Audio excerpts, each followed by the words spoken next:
খুব নিকট থেকে ঘোড়া যে ঘাস খাচ্ছে কিভাবে খায় দেখলে খুব ভালো লাগে। ঘোড়া দেখে অনেকে ভয় পায়, ঘোড়ার কাছে যেতে চায় না। আসলে ঘোড়া প্রভুভক্ত, ঘোড়া খুবই বিশ্বাসী। সবাই ঘোড়াকে ভয় করে। আসলে ঘোড়া এমনই একটি প্রাণী যা নিজে পরিশ্রম করে তার মালিককে নিজের জীবন দিয়ে হলেও ইনকাম করে খাওয়ানোর জন্য চেষ্টা করে। বেশিরভাগ ঘোড়া দেখে মহিলারা ভয় পায়।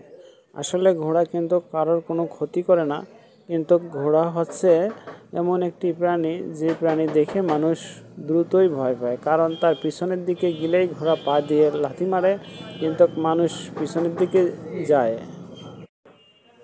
এখন তো মানুষ প্রাইভেটে চড়ে, মাইক্রে চড়ে, বাসে চড়ে বিয়ে করে।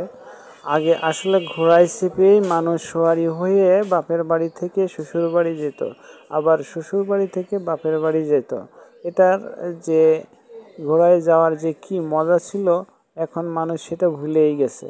তাই ঘোড়া প্রাণী খুবই মানুষের জন্য উপকারী প্রাণী। নিকট থেকে ঘোড়ার খাদ্য খাওয়া দেখলে খুব ভালোই লাগে। আপনারা কি জানেন ঘোড়ার দুপাটি দাঁত আছে? আসলে মানুষ জানে যে ঘোড়ার এক পাটি দাঁত, কিন্তু আজ বুঝবেন যে আসলে ঘোড়ার দুপাটি দাঁত এবং ঘোড়া খুব প্রভুভক্ত প্রাণী। আপনারা যে এই ভিডিও দেখছেন, আমার ভিডিও দেখে সাবস্ক্রাইব, কমেন্ট, শেয়ার করবেন এবং আমার